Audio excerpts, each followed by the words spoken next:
Welcome to next exam. आज है 4 अगस्त 2024 और 4 अगस्त 2024 से करंट अफेयर्स के जितने भी इंपॉर्टेंट क्वेश्चन बन सकते हैं सारे हम इस वीडियो में डिस्कस करेंगे और हर क्वेश्चन से रिलेटेड इंपॉर्टेंट फैक्ट भी मैं आपको बताऊंगा, तो आप पूरा वीडियो बहुत ध्यान से देखिए। लास्ट में मैं आपसे क्वेश्चन पूछूंगा, उसका आंसर आपको कमेंट बॉक्स में बताना है। आज के इस वीडियो की पीडीएफ फाइल आप इस वीडियो के डिस्कशन से डाउनलोड कर सकते हैं। पीडीएफ आप हमारे टेलीग्राम ग्रुप से भी डाउनलोड कर सकते हैं। टेलीग्राम ग्रुप पर आपको सारी पीडीएफ एक साथ मिल जाएंगी और टेलीग्राम ग्रुप का लिंक मैंने इस वीडियो के डिस्क्रिप्शन में दे दिया है, तो आप उस लिंक पर क्लिक करके टेलीग्राम ग्रुप ज्वाइन कर सकते हैं। तो चलिए स्टार्ट करते हैं। पहला क्वेश्चन है, हाल ही में भारतीय अंगदान दिवस कब मनाया गया है? तो भारतीय अंगदान दिवस ये हर साल 3 अगस्त को मनाया जाता है। तो इस क्वेश्चन का बे ऑप्शन सही है। अच्छा, पहले इसे 27 नवंबर को मनाया जाता था, लेकिन अब इसे हर साल 3 अगस्त को मनाया जाता है। 2022 में राष्ट्रीय अंग और ऊतक प्रत्यारोपण संगठन ने हर साल 3 अगस्त को भारतीय अंगदान दिवस मनाने का निर्णय लिया। तो 2023 से इसे अब हर साल 3 अगस्त को मनाया जाता है। उससे पहले इसे 27 नवंबर को मनाया जाता था। और यहाँ पे ध्यान रखना, ये भारतीय अंगदान दिवस है। और अगर आपसे पूछ ले कि विश्व अंगदान दिवस कब मनाया जाता है, तो वो 13 अगस्त को मनाया जाता है। तो अब दोनों आप लिंक कर लो, 3 अगस्त को भारतीय अंगदान दिवस और 13 अगस्त को विश्व अंगदान दिवस। अच्छा, अगस्त में अभी 1 अगस्त को राष्ट्रीय पर्वतारोहण दिवस और वर्ल्ड लंग कैंसर डे मनाया गया। 2 अगस्त को दादरा एवं नगर हवेली मुक्ति दिवस मनाया गया। यही अभी तक अगस्त के इम्पोर्टेंट डे मनाए गए हैं। वैसे मैं हर बार जब भी इम्पोर्टेंट डे आएगा आपको रिवाइज कराऊंगा। ये जरूर याद रखना, भारतीय अंगदान दिवस 3 अगस्त को और वर्ल्ड अंगदान दिवस 13 अगस्त को। और मैं आपसे बोलता हूँ, डेली मॉर्निंग में उठकर सबसे पहले अपने लिए एक टारगेट फिक्स करो, चाहे छोटा सा ही टारगेट फिक्स करो, लेकिन डेली मॉर्निंग में उठकर सबसे पहले अपने लिए एक टारगेट फिक्स करो और फिर अपना पूरा दिन उस टारगेट को अचीव करने में लगा दो। आपकी लाइफ ऑटोमेटिकली अच्छी हो जाएगी। नेक्स्ट क्वेश्चन है, हाल ही में भारत में एलएनजी यानी कि लिक्विड नेचुरल गैस का दूसरा सबसे बड़ा आपूर्तिकर्ता कौन बना है? तो भारत में लिक्विड नेचुरल गैस यानी कि तरलीकृत प्राकृतिक गैस का दूसरा सबसे बड़ा आपूर्तिकर्ता अमेरिका बना है। तो इस क्वेश्चन का ए ऑप्शन सही है। लिक्विफाइड नेचुरल गैस भी इसे कहते हैं। तो एलएनजी का दूसरा सबसे बड़ा आपूर्तिकर्ता अमेरिका बना है। अच्छा, सबसे बड़ा दूसरा आपूर्तिकर्ता अमेरिका है, पहले नंबर पे अभी भी यूएई है। कौन है? यूएई। अमेरिका कतर को पीछे छोड़ के अब दूसरे नंबर पे पहुंचा है, पहले कतर दूसरे नंबर पे था। तो अब याद रखिए, यूएई फर्स्ट पे है और अमेरिका सेकंड पे है। अब अमेरिका तो अभी सांस्कृतिक संपत्तियों को लौटाने और संरक्षण के लिए भारत और अमेरिका के बीच द्विपक्षीय समझौता हुआ है। दुनिया का सबसे बड़ा नौसैनिक अभ्यास रिमपैक ये अमेरिका में शुरू हुआ। दक्षिण कोरिया, जापान और अमेरिका ने त्रिपक्षीय बहुडोमेन अभ्यास शुरू किया है। अमेरिका भारत का शेर सुरक्षा निर्यातक साझेदार बनकर उभरा है। अच्छा, अमेरिका के राष्ट्रपति ने अप्रवासियों को नागरिकता देने के लिए नए प्लान पैरोल इन प्लेस की घोषणा की और अमेरिका ने भारत को 31 प्रीडेटर ड्रोन बेचने की मंजूरी दी है।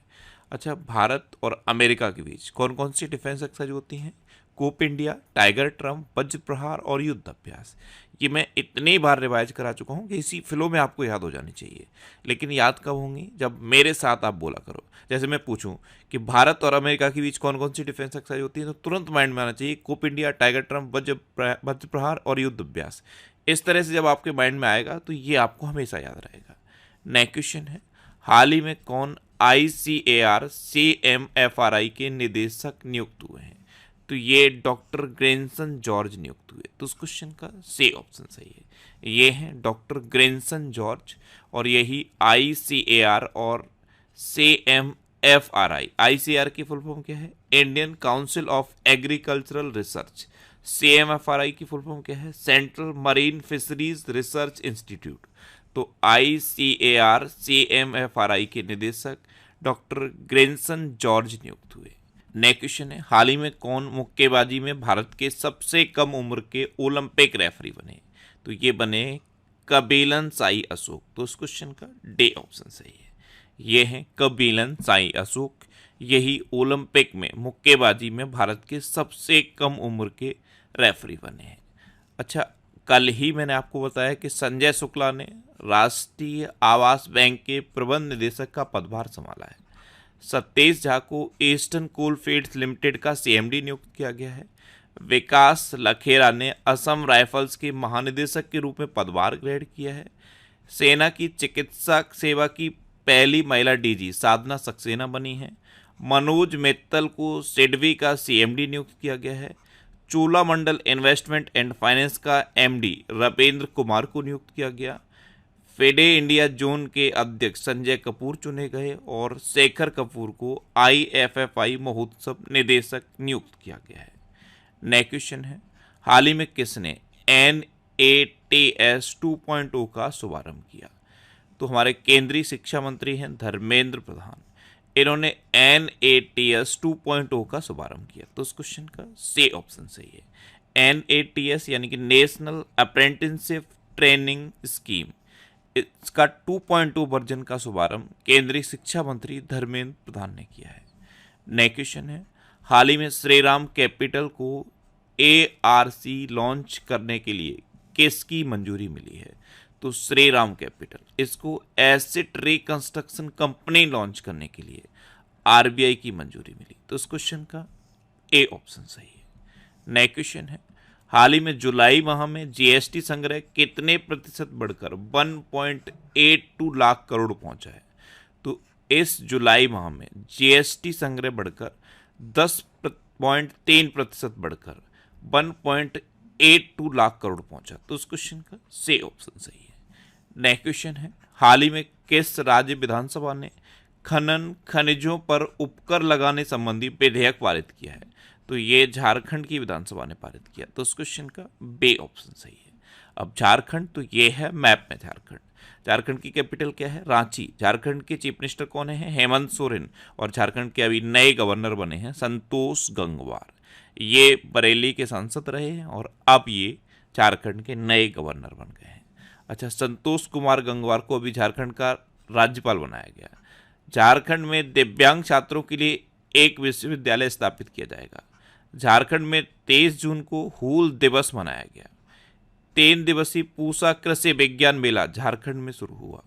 झारखंड सरकार ने विधवा पुनर्विवाह प्रोत्साहन योजना शुरू करने की घोषणा की।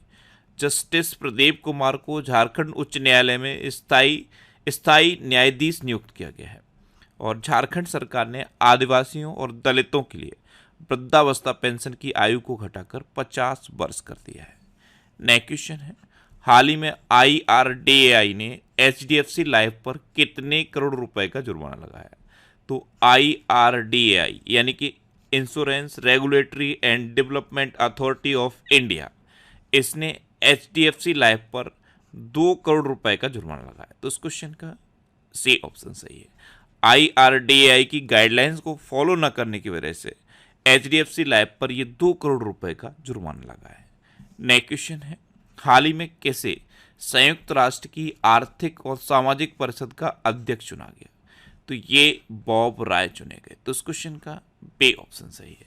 ये हैं बॉब राय और यही संयुक्त राष्ट्र की आर्थिक और सामाजिक परिषद के अध्यक्ष चुने गए। नेक्स्ट क्वेश्चन है, हाल ही में डेनियल सेल्जनिक का निधन हुआ है, वे कौन थे? तो डेनियल सेल्जनिक ये एक हॉलीवुड के फिल्म निर्देशक थे और अभी इनका निधन हो गया। तो उस क्वेश्चन का सी ऑप्शन सही है। ये थे डेनियल सेल्जनिक, ये हॉलीवुड फिल्म निर्देशक थे और अभी इनका निधन हुआ है। नेक्स्ट क्वेश्चन है, हाल ही में भारतीय नौसेना के जहाज तबर ने किस देश की नौसेना के जहाज के साथ समुद्री साझेदारी अभ्यास किया है? तो INS तबर ने अभी रूस की नौसेना के जहाज के साथ समुद्री साझेदारी अभ्यास किया। तो उस क्वेश्चन का ए ऑप्शन सही है। अब रूस, तो ये है मैप में रूस। रूस की कैपिटल क्या है? मॉस्को। रूस की करेंसी क्या है? Russian rouble. और रूस के प्रेजेंट टाइम पे प्रेसिडेंट कौन है? Vladimir Putin. अच्छा, ये जो मैप मैं आपको दिखाता हूँ ये सिर्फ आपके लिए रेफरेंस के लिए है। अब ये जो मैप है ये बिल्कुल एग्जैक्ट तो नहीं हो सकता ना, इसको इस रेफरेंस पॉइंट ऑफ व्यू से बनाया गया है। जैसे रेड कलर में रसिया को हाईलाइट किया गया है, हो सकता है रसिया का यहाँ कोई पार्ट छूट गया हो, लेकिन आपको एक आइडिया लग जाए कि मैप में यहाँ पे रसिया है। तो ये जो मैं मैप आपको दिखाता हूँ ये कोई बिल्कुल एग्जैक्ट मैप नहीं हो सकते। हाँ, ये रेफरेंस पॉइंट ऑफ व्यू से है कि आपको एक आइडिया लग जाए कि वर्ल्ड में कौन सी कंट्री कहाँ पे है, इसलिए ये मैप मैं आपको दिखाता हूँ। कुछ स्टूडेंट कहते हैं सर आपने ये मैप गलत दिखा दिया, इस मैप में ये पार्ट गलत दिखा दिया। अरे, ये जो मैप मैं दिखाता हूँ ये सिर्फ रेफरेंस के लिए है, ये आप अपने माइंड में रखो कि आपको एक बेसिक आइडिया लग जाए कि ये कौन सी कंट्री वर्ल्ड में कहाँ पे है, इतना बस आइडिया आपको लग जाए, इसलिए ये मैप है। ये मैप कोई आप इंटरनेशनल लेवल पर किसी को प्रेजेंट नहीं करने वाले, इससे सिर्फ आपके माइंड में एक आइडिया होना चाहिए कि कंट्री कहाँ पे है। इसलिए आज से ये आप मत देखो कि इसमें ये पार्ट छूट गया, हो सकता है रसिया का यहाँ कोई पार्ट छूट गया हो। अब ये पार्ट, अब जैसे ये एक पार्ट है, अब हो सकता है ये छूट जाता, लेकिन आपको इतना डीपली नहीं जाना है। आपको ये आइडिया होना चाहिए कि बस ये मैप है और ये वर्ल्ड में यहाँ पे है, ये कंट्री रसिया वर्ल्ड में यहाँ पे है, इतना बस आइडिया होना चाहिए और इसके बारे में आपको पता होना चाहिए। अच्छा, रसिया की बात है तो प्रधानमंत्री नरेंद्र मोदी को रूस का सर्वोच्च नागरिक सम्मान the Order of Saint Andrew the Apostle प्रदान किया गया। अच्छा, रूस के उपग्रह के टूटने से आईएसएस और अंतरिक्ष यातायात को खतरा बढ़ा है। आईएसएस यानी कि इंटरनेशनल स्पेस स्टेशन। रूस भारत का शीर्ष तेल आपूर्तिकर्ता बना है। ब्रिक्स गेम्स 2024 का आयोजन रूस में किया जा रहा है। रूस के राष्ट्रपति 24 साल के बाद नॉर्थ कोरिया पहुंचे थे। रूस तालिबान को आतंकवादी सूची से हटाएगा। और रूसी अंतरिक्ष यात्री ओलेग कोनोनेंको, इन्होंने अंतरिक्ष में 1000 दिन बिताए, जो अब तक का हाईएस्ट रिकॉर्ड है। नेक्स्ट क्वेश्चन है, हाल ही में कहाँ अंगदान जागरूकता कार्यक्रम का आयोजन किया गया? तो अभी नई दिल्ली में अंगदान जागरूकता कार्यक्रम का आयोजन किया गया। तो इस क्वेश्चन का बे ऑप्शन सही है। नेक्स्ट क्वेश्चन है, हाल ही में सरकार ने विमान रखरखाव, मरम्मत और ओवरहालिंग में कितने प्रतिशत एफडीआई को मंजूरी दी? तो विमान रखरखाव, मरम्मत और ओवरहालिंग में सरकार ने अब 100% एफडीआई को मंजूरी दे दी है। तो इस क्वेश्चन का सी ऑप्शन सही है, यानी कि विदेशी कंपनी आके 100% अपनी पूंजी लगा के बिजनेस कर सकती हैं। तो अब विमान रखरखाव, मरम्मत और ओवरहालिंग में 100% एफडीआई को मंजूरी दी गई है। नेक्स्ट क्वेश्चन है, हाल ही में यूपीआई से लगातार तीसरे साल कितने लाख करोड़ रुपए का लेन देन हुआ है? तो यूपीआई से लगातार तीसरे साल 20 लाख करोड़ रुपए का लेन देन हुआ। तो इस क्वेश्चन का बी ऑप्शन सही है। अब लास्ट वीडियो के क्वेश्चन का आंसर। लास्ट वीडियो मैंने आपसे क्वेश्चन पूछा था कि कौन विश्व का दूसरा सबसे बड़ा एल्यूमिनियम उत्पादक बना? तो अपना देश भारत विश्व का दूसरा सबसे बड़ा एल्यूमिनियम उत्पादक बना, यानी कि इस क्वेश्चन का सी ऑप्शन सही था और लगभग सभी स्टूडेंट ने इसका आंसर सही दिया। मोस्टली स्टूडेंट ने इसके बारे में डिटेल में लिखा। मैं आपको एक बार फिर बोलूँगा, क्वेश्चन के बारे में आपको जितना ज़्यादा से ज़्यादा पता हो आप लिखा करो, क्योंकि जो चीज़ें आप लिख देते हो फिर उन्हें आप कभी नहीं भूलते। अब आपके लिए रिवीजन के क्वेश्चन। अभी लाओस ने भगवान राम और भगवान बुद्ध का चित्र लगाकर डाक टिकट जारी किया है। हेनले पासपोर्ट इंडेक्स 2024 में सिंगापुर टॉप पर रहा है और भारत 82वें नंबर पर रहा है। 10वें अफ्रीकी देश के रूप में संयुक्त राष्ट्र जल कन्वेंशन में आइवरी कोस्ट शामिल हुआ है। यूपीएससी की नई चेयरमैन प्रीति सूदन बनी है। जापान के वैज्ञानिकों ने जैविक त्वचा के साथ रोबोट का चेहरा विकसित किया है। के चोकलिंगम को प्रतिष्ठित हंस वॉन हेंटिंग पुरस्कार से सम्मानित किया गया। सिक्किम ने पर्यटक वाहनों के लिए कचरा बैग ले जाना अनिवार्य कर दिया है। प्रधानमंत्री नरेंद्र मोदी को रूस का सर्वोच्च नागरिक सम्मान the Order of Saint Andrew the Apostle प्रदान किया गया। श्रीलंका ने पहली बार विमेंस एशिया कप 2024 का खिताब जीता है। अच्छा, मृदु पवन दास ये रवांडा में भारत के हाई कमिश्नर बने हैं। पेरिस के ग्रेविन म्यूजियम ने भारतीय अभिनेता शाहरुख खान के सम्मान में गोल्डन कॉइन जारी किया है। भारत के राष्ट्रपति भवन में स्थित दरबार हॉल का नाम बदल के गणतंत्र मंडप किया गया है और अशोक हॉल का नाम बदल के अशोक मंडप किया गया है। सुदर्शन पटनायक ने इंटरनेशनल सैंड स्कल्पचर चैंपियनशिप में स्वर्ण पदक जीता है। अंडमान और निकोबार के डीजीपी एचजीएस धालीवाल बने हैं। विदेश मंत्री एस जयशंकर ने मॉरिशस में मैत्री उद्यान का उद्घाटन किया है। और भारत के बाहर पहले जन औषधि केंद्र का उद्घाटन भी मॉरिशस में हुआ। भारतीय महिला पायलट भावना कंठ ने पिच ब्लैक सैन्य अभ्यास में भाग लेकर इतिहास रच दिया है। सैन्य प्रमुख मिन आंग वांग ये म्यांमार के कार्यवाहक राष्ट्रपति बने हैं। विश्व की 10 सबसे बड़ी कोयला खदानों में 2 भारतीय खदानें शामिल हुई हैं, जो छत्तीसगढ़ की गेबरा और कुसमुंडा हैं। विदेश मंत्री एस जयशंकर ने टोक्यो में महात्मा गांधी की प्रतिमा का अनावरण किया। अब आपके लिए आज का क्वेश्चन है, किस देश ने इंस्टाग्राम पर प्रतिबंध लगाया है? 4 ऑप्शन दिए गए हैं, इनमें से आपको अपना आंसर बताना है। और इसके अलावा हम हमारे फेसबुक पेज पर previous year question daily post करते हैं, तो आप फेसबुक पर नेक्स्ट एग्जाम सर्च करके हमारा फेसबुक पेज ज्वाइन कर सकते हैं, क्योंकि प्रीवियस ईयर क्वेश्चन आपको बहुत हेल्प करते हैं। अगर आपको किसी क्वेश्चन में कोई डाउट होता है या आपको अपने करियर से रिलेटेड भी कोई प्रॉब्लम है, तो आप इंस्टाग्राम, फेसबुक और एक्स पर इंद्रेश आरसी सर्च करके आप मेरे साथ जुड़ सकते हैं और कोई भी डाउट, कोई भी confusion without any hesitation discuss कर सकते हैं। तो ये था आज का हमारा करंट अफेयर्स का वीडियो। आपको ये वीडियो कैसा लगा प्लीज कमेंट बॉक्स में जरूर बताना, और अगर अभी तक भी आपने हमारे इस चैनल को सब्सक्राइब नहीं किया है तो इसे आप सब्सक्राइब कर लीजिए। आपको इस चैनल से निश्चित ही मदद मिलेगी। जब वे आपसे सब्सक्राइब करेंगे तो बराबर में एक बेल आइकन बन के आएगा, आप उस बेल आइकन पर जरूर क्लिक कर लें, जिससे कि आपको डेली मॉर्निंग में करंट अफेयर्स की वीडियो मिलती रहे। Next exam always with you. Thanks for watching.